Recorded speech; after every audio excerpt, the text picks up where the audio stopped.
Hello, beautiful hearts, and welcome to Heart of a Wife. My name is Tatiana. I am your host, and I am interrupting the Before the Altar series. I'm interrupting for one special person, and this person is a person that I honor, I respect, I cherish the information that he provides. And on this special day that is his birthday, I just want to wish him a very happy birthday. Hopefully, God will bless you and cover you and truly show you in this new year how special and honor you are in all your ways.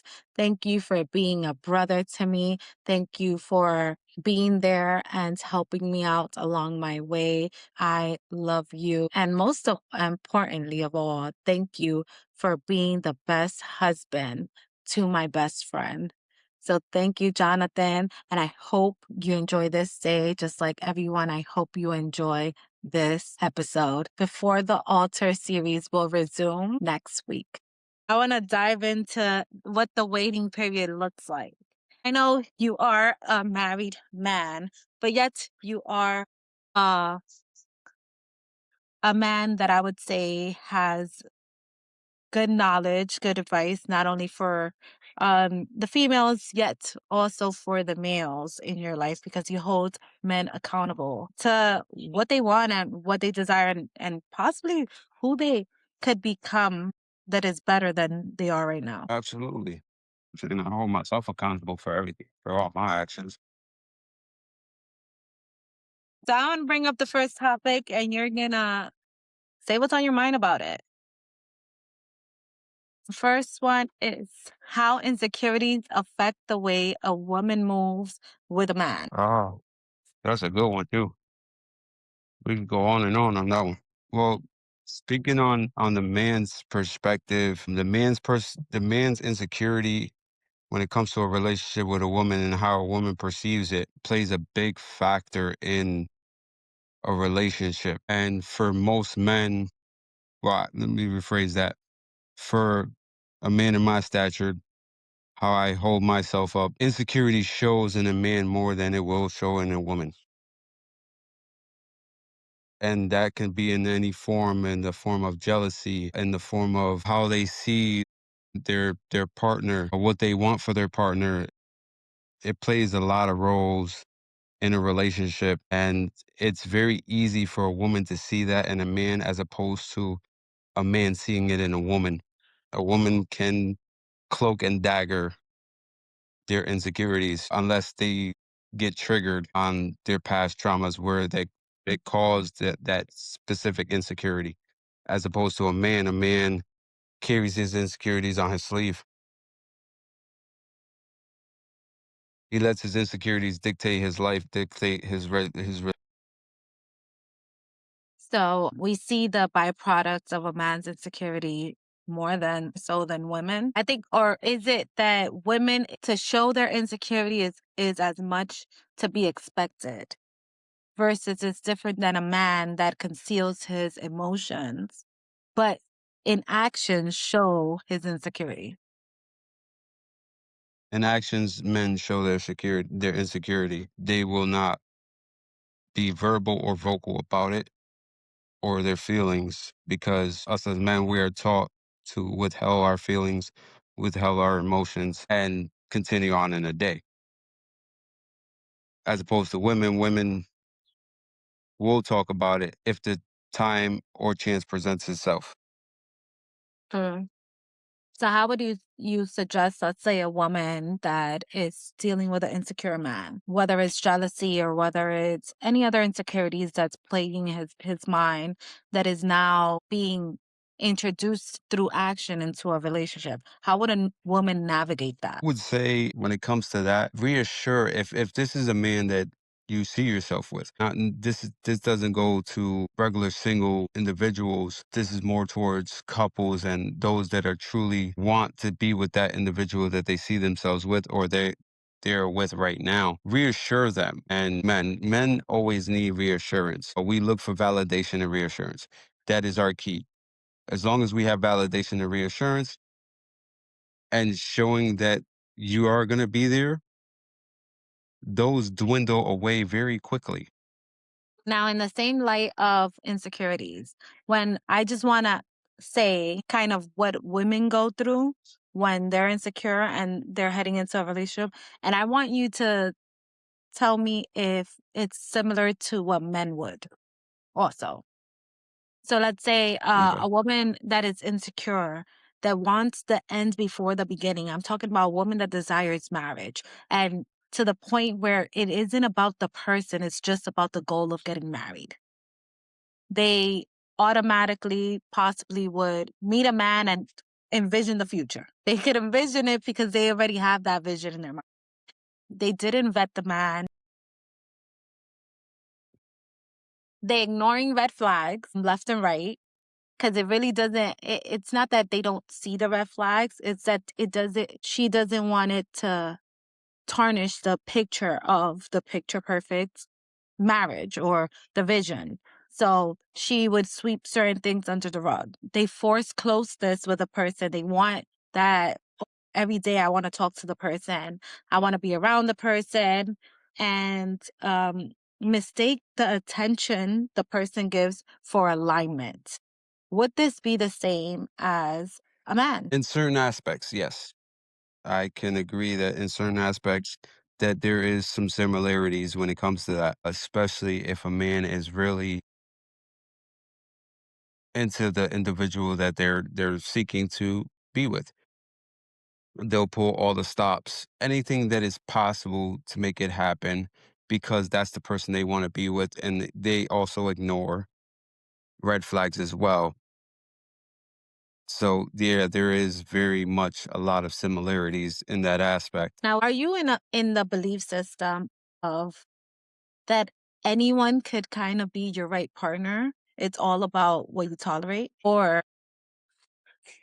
does it have to be a specific, like, oh, they checking off massive list in order for yeah to be suitable for each other? Those that have a list are living in a fantasy world because not every single person, nobody in this world is perfect. So nobody in this world can meet that specific criteria list that you have created for yourself.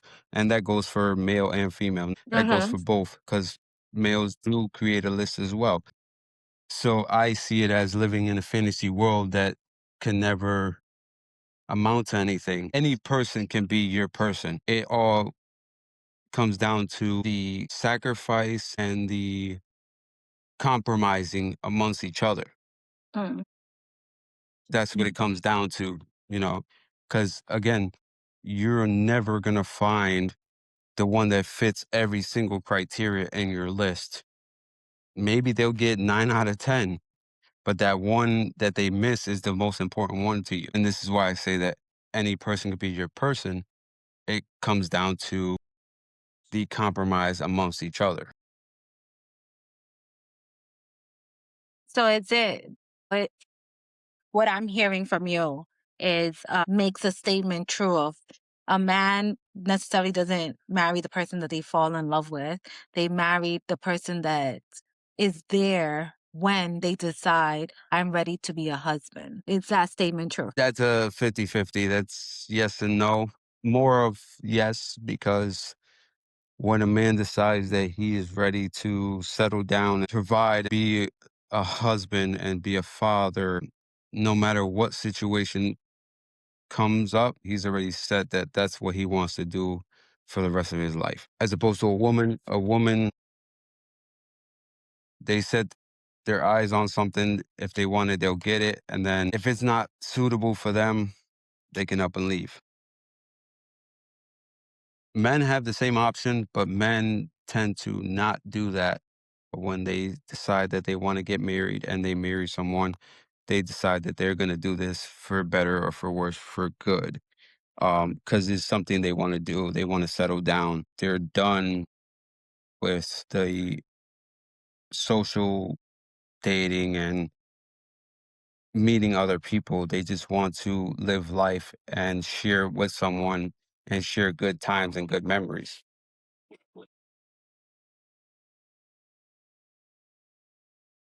I mean, I get that. I honestly do think that men are loyal and stand on business when it comes to a decision that they made, especially marriage. I don't think that they do it lightheartedly like women may do, because women tend to it be more of emotions and even the potential of a person versus what actually is. And men are different in that way. Yes, when we decide that we want to settle down, we are loyal to the cause, whatever the case may be. This is what we choose. This is the person we choose to marry.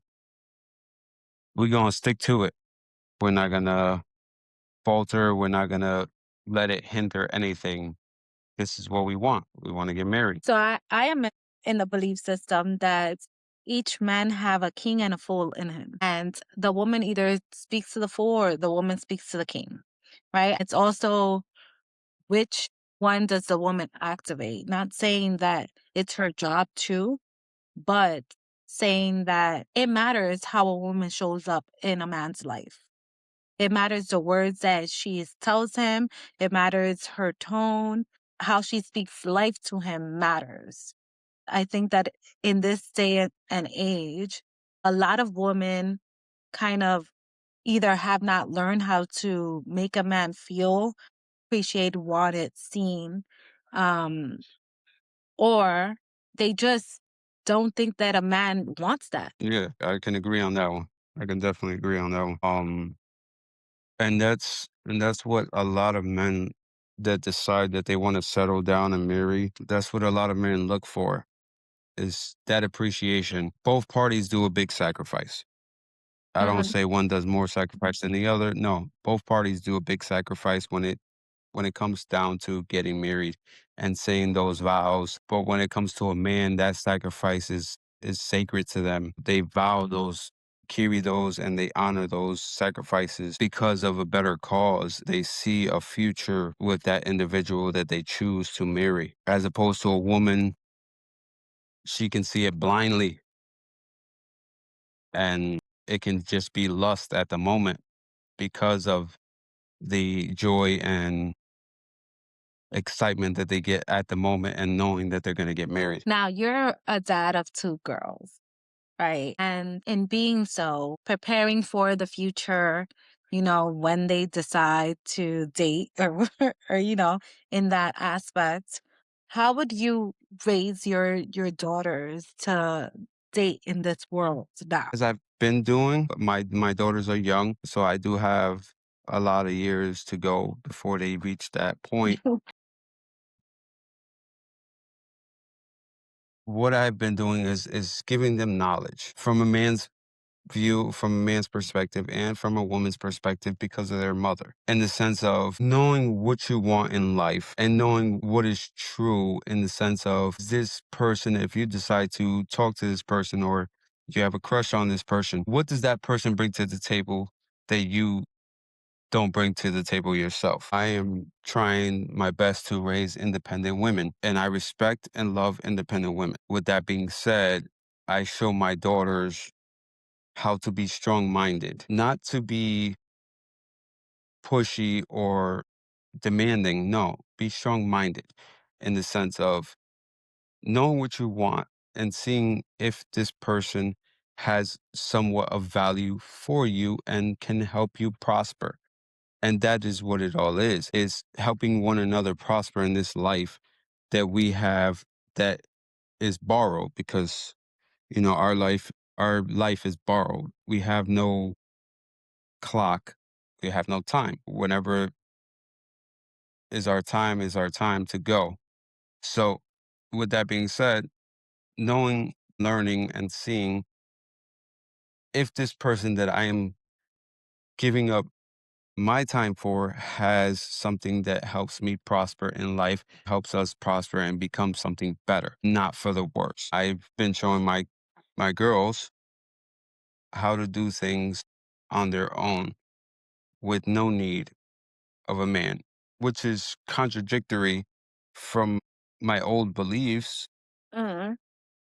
But at the same token, I want them to be prepared for this world. Now, as any father would feel, They don't want their daughters to date because they know the cruel world. They know how men can be, but that would be hindering in them. That's something I don't want to do. Eventually, they're going to want to date. They're going to want to talk to people.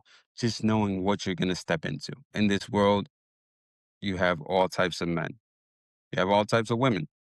Mm, Knowing what you're going to deal with or what you're going to come across is what I want to show them and how to deal with that. Once you know the type of person they are, you know how to deal with that person. mm. Learn how to read a person, and from there, you know how to deal with a person. I love that advice. I think that a lot of the times us women kind of go wrong in the vetting process, whether we don't vet people properly or again, we have that vision of marriage that we're inserting people in that place without even having the right kind of tools or even being qualified to be in that space of being a husband. Because not every man is a husband until he decides to be a husband, until he's operating in that mentality of saying, this is the vision I want. I want to be a provider. I want to be a leader. I want to be a safe space for my woman to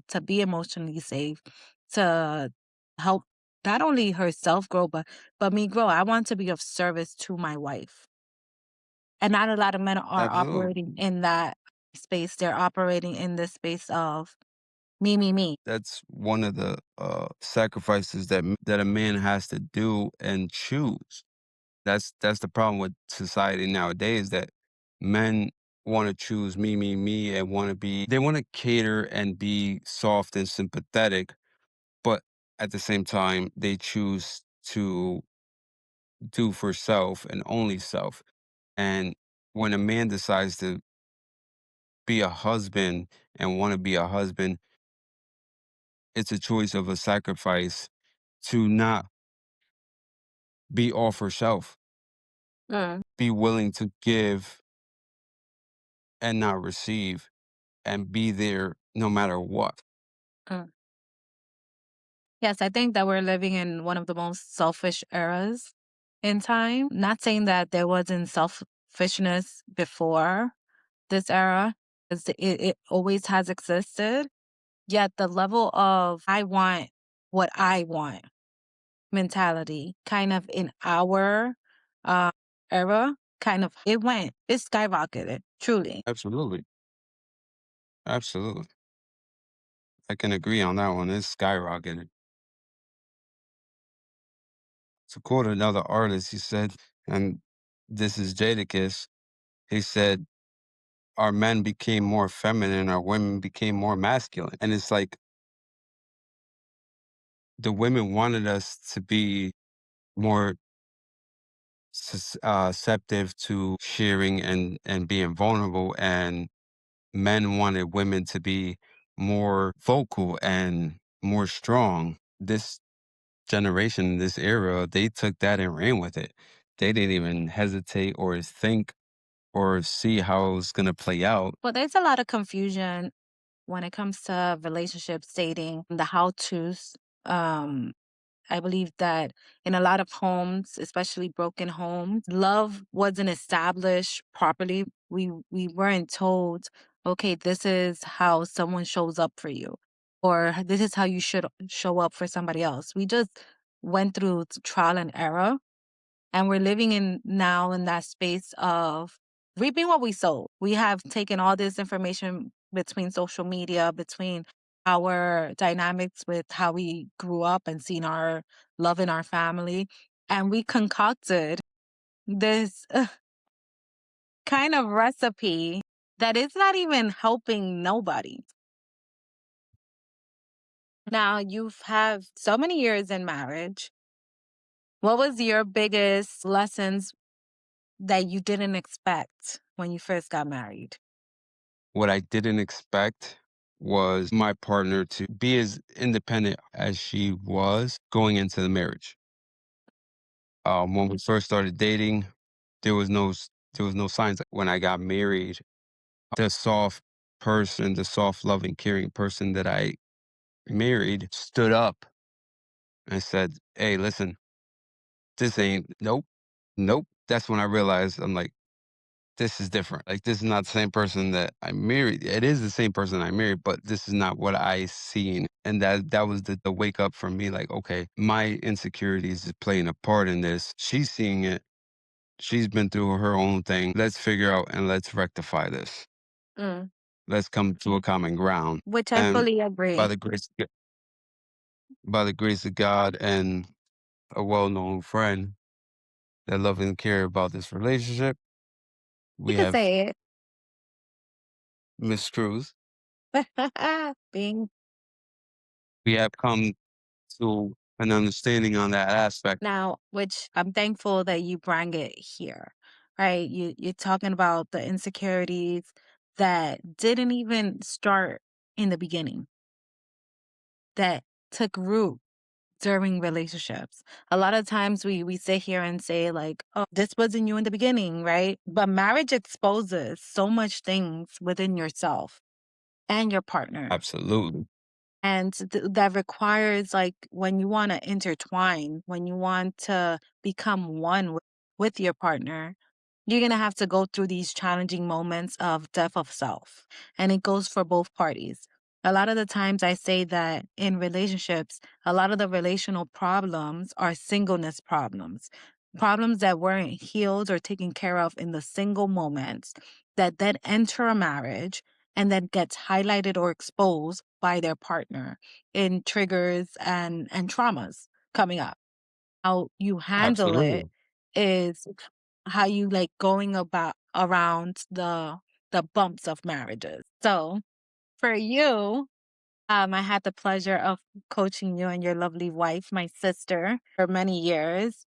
And we've seen that in real time, right? Navigating through the changes of marriage because in every season, especially for a female, there's a different version of her popping up. I think that men are more stagnant in who they are. Like the person that you get in the beginning is kind of the person that you'll get in the end. They don't steer so far away from it. They just stay true to where they're at. Versus with women and all the changes, whether it's becoming a mom, becoming a wife, navigating life as a woman, they it comes with many different personality changes also. So how do you as a man navigate through those personality changes?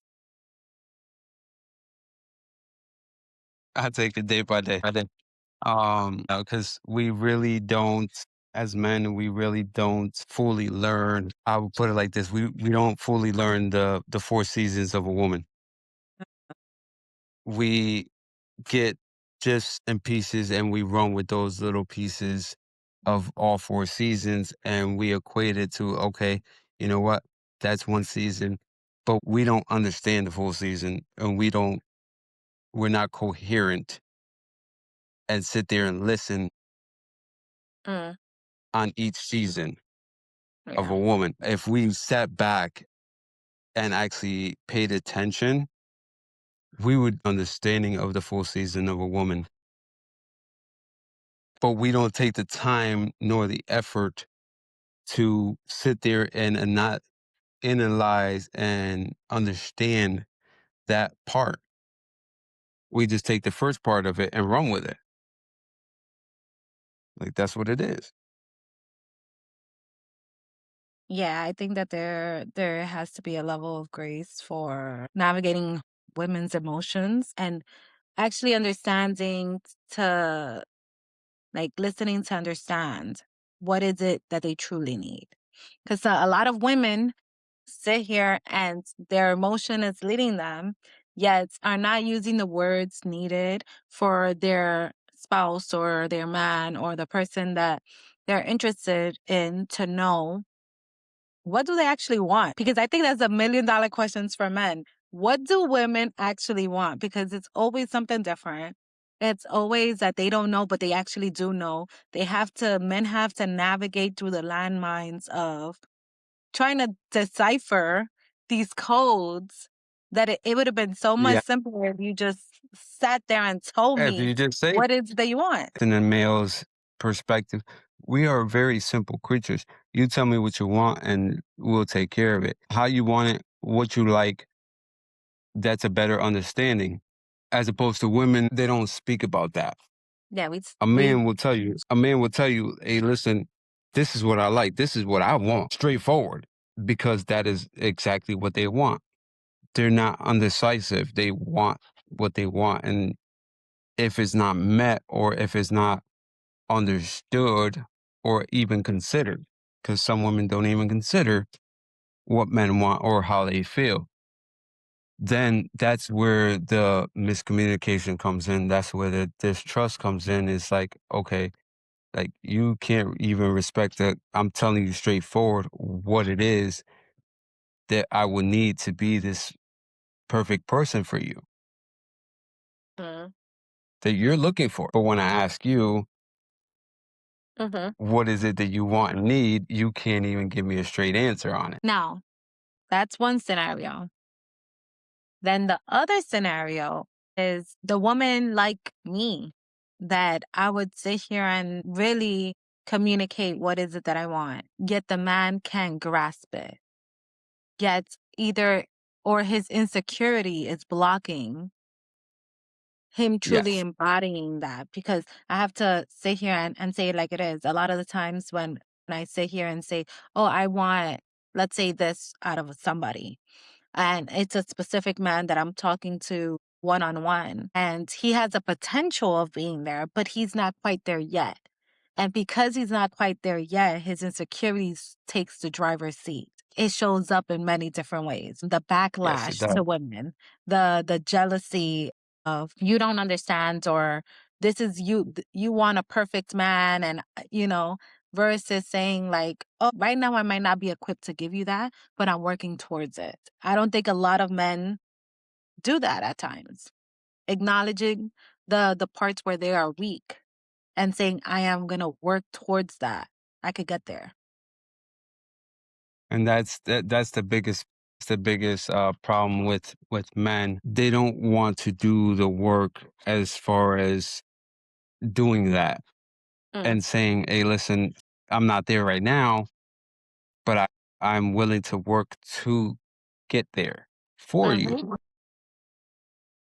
And it goes both ways as well, because there are women that can't do that as well and would sit there and say, oh, I'm not there right now, but I'll love to work towards it. I would love to Yes. be that one for you. That's where the miscommunication comes in as well, because they can't say that they're willing to work for it.